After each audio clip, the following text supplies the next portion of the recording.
Well, it's a dream come true for a lot of Canadian kids, playing the game they love and getting credit for it. But we're not talking just accolades. A growing number of students are learning about hockey in school. It seems like a no-brainer, but the idea is just starting to take off. Here's Tom Harrington. When's that Civil War thing have to be done? Last period today. Really? It's a late semester morning and grade 11 student Brooke Harris is getting ready for school. Some last-minute homework over breakfast. Mom, you're just on the form, eh? Then it's time to pack the books, pack the lunch, and pack the gear she'll need for her favorite class, hockey. My dad once told me a story when I was little. He used to make ice rinks in our backyard, and then we would have to go inside, and I'd start crying. Like, it's just something I was made to play hockey. My shot went right through your legs. I thought I was going to nail you. First period at Sherwood Secondary is hockey class. Call it Hockey 101 if you like. Let's go, Brooke. Let's go, Brooke. What do you got? But it's more than just a little scrimmage to start the day. Clarky goes, then you go. Let's go, Clarky. Let's go, kid. It's 60 minutes of drills. No games played here. Come on, Josh. Knee down, shoot. There you go. Onto the stick. Catch it. Good. There's assignments and homework, too. And it's a full credit course. That's it, Jess. That's it. The flutter shot hit the crossbar. Come on, Michelle. You don't feel like you're teaching. You're not in the classroom. You're not in the gymnasium. Time flies by. You're having fun. It's the best job ever.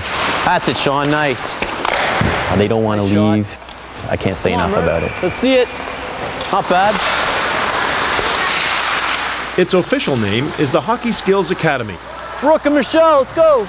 Anthony Harrington has been running it at Sherwood Secondary in Hamilton since 2002. It's a skill development program for students to use time during the school day to play a sport where they really enjoy. Spin off, go right to the net, and then we switch sides. Okay? Hey, black puck, black puck.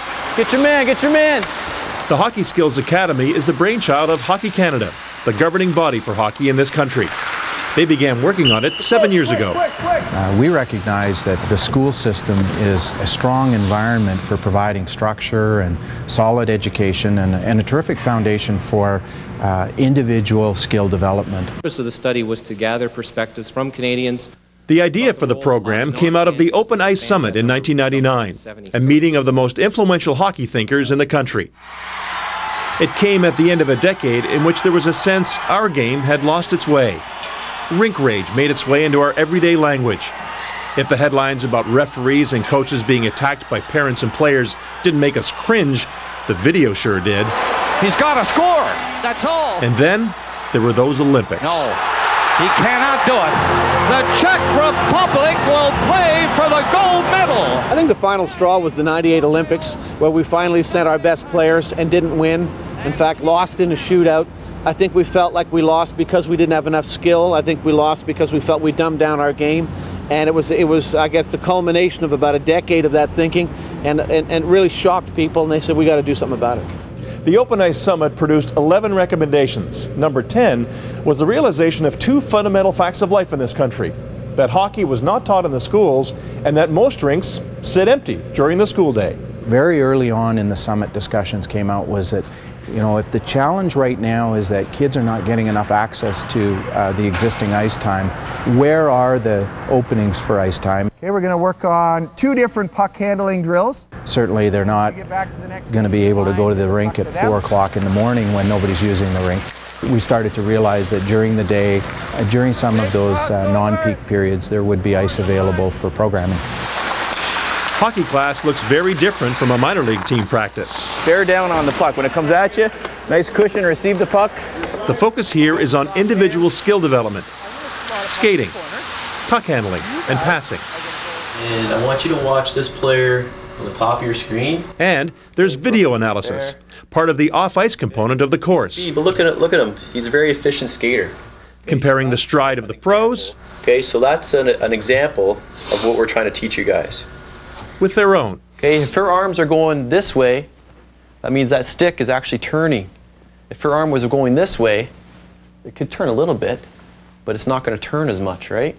So again, everyone, let's watch her arms coming across her body, and there's that stick rolling back and forth. So if we can eliminate that arm coming across your body, Jessica, you'll actually eliminate this stick roll. All of which are the kinds of things a minor league practice has little time for. Because you're also preparing to compete in games, a lot of your time is spent preparing for team play. So you're preparing your kids for offensive team play, defensive team play, strategies, systems, and you know, the older the players are, the more time you need to spend on that. Brooke Harris knows all about that. She plays AA hockey on a girls' team in Hamilton. The work she does on basic skills in this school program has had a big impact on her league play. Being in the program has added to my skating, stick handling, moves when I'm going one-on-one on defenseman, shooting for sure, just basic stride, everything like that has improved from it. Brooke's father is also her coach, and he too likes what he sees on the ice. But he also likes what he sees in Brooke's report cards lately. In the semesters that she takes to hockey school, her marks are actually better. She feels that she's much more centered. When she gets off the ice, she's more wide awake, her body's been refreshed, and she really gets excited and looks forward to the hockey day. So overall, it's had a positive effect on her academics. It just centers out my life. It makes my day go easier because it's like, oh hey, I have hockey. Like, it's something to look forward to every day. Randy Smith is another hockey parent who says the program has made a big difference in his son's schoolwork. I know for my son, one of the key features is he just can't wait to get here. Normally in the morning, as anybody knows, having a teenager, getting them out of bed to go to school is a challenge. And often on the hockey days, he'll just get up on his own and get here. So that tells me that there's something that's attracting him. All right, guys, the next drill we're going to do is game situation behind the net. There's another benefit for hockey parents. It's cheap. By taking to the ice during the day, when this rink would otherwise be empty, the cost is about half of the regular primetime rate. That works out to about $200 for 20 on-ice sessions each semester at Sherwood, a tremendous value for ice time any hockey parent could appreciate. She'd be paying 10 times for the ice that she's getting here through this program. In fact, probably a little bit more than that, especially with the number of times that she's on with this program through the semesters. And yeah, easily 10 times. I think that Hockey Canada's got a winner. I really do. Chuck Reed is the Director of Education for the Hamilton School District. He admits having some initial concerns about handing over control of class curriculum to an outside organization. Hockey Academy conjures up, oh, so they're going to skate around and play shinny for an hour. When are they going to be doing their schoolwork? Well, do the skills that are being offered in Hockey Canada, do they conflict with the Ontario curriculum that is expected in the phys ed program? So we had to address all those issues. And you know, what we found was not only does it complement the Ontario curriculum, but it enhances it. It's just a battle here. We're going to go for 20, 30 seconds. It seems like the marriage between hockey and the school system is a no-brainer, the kind of thing where people ask, why didn't we do this sooner? Well, I think we made a fundamental decision a century ago that hockey would be done in the communities, whereas other sports would be done in the schools. And I think it's had a fundamental impact on the culture of hockey. Starting with just a couple of pilot projects, there are now 72 schools offering the program in Canada. Norwood High School is one of them. The Skills Academy has made a big difference here. It played a large part in saving the school. Norwood is about 30 kilometers east of Peterborough. The high school has about 500 students. But 2 years ago, its enrollment was expected to drop below 450. Not enough to keep the school open. It's tough to close a community high school, I think. But that was one of the options. That was one of the options to split the students up in two different ways. There's the Calford High School just down the road one way, and there's TAS in Peterborough that goes the other way. And they figured the talk out there was they were going to, close the school and move the kids certain ways. That was one of the options.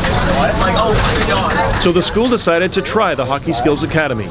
The goal was to attract enough students from other schools in the area to keep up the enrollment, and it worked. Lucas Timmons comes from a school just north of Peterborough. I love hockey. There's no possible way of me having hockey after school and stuff, so it's just an alternative route. Holly Deutsch comes from Campbellford. It's like big hockey country, like for a lot of kids, and we thought it'd be cool to go to a school for hockey class. Normally, the kids would just walk to the new rink built just steps away from the high school. But the ice is out this time of year, so it's a 20-minute bus ride into Peterborough.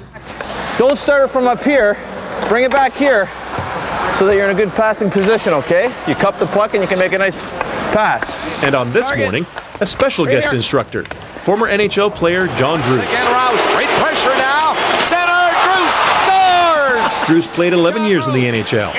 He's from Peterborough, heard about the program, and came by to check it out. Get the stick on the ice, give a good target, then you're in a good one-time position. I'm not saying I want one-time shots because I don't want to take their head off, but he's impressed with the time kids get to work on basics like stick handling and passing. But he sees something bigger going on here. I think that the most important part of this is working on the development of the kids as individuals. They came into this program because they love hockey, and so being on the ice regularly is going to make them feel better about what they're doing in the school. And that's just the way Hockey Canada wants it. We're not making better hockey players in terms of higher level skill. That's certainly a nice spin-off of the program. The number one goal is to ensure that youngsters who are in the school system have just a wonderful time while they attend school. And to me, that's making them better young people or better young citizens. Well, maybe just a little better, according to Chuck Reed. If the cascaded approach is that we have better athletes to send to the Olympics, I think that's a positive. I'm going to be upfront. We're not going to support every high school having a hockey academy. Demand for the program in Hamilton is surging, and the school board is plotting which schools will get it. As they are in Calgary, Paul Carson is stick handling through a dozen more applications from schools across the country. And at the Harris home, Brooke is stick handling through more homework, eagerly awaiting her senior year. I think for when I graduate, I have to have 32 credits. I'm not sure. By the end of it, I'll have 5 from hockey class because next year is the 2-credit course. Like, how Canadian is that? It's just awesome. That's just what Canada is, hockey. Like, why not take it in our curriculum? For The National, I'm Tom Harrington in Hamilton. Well, speaking of hockey, the Edmonton Oilers could use all the support they can get right now. They've lost the first 2 games of the Stanley Cup final. But they'll have a chance to redeem themselves in Game 3. The Oilers host the Carolina Hurricanes this Saturday on CBC television. That's at 6 p.m. Mountain Time, 8 p.m. Eastern.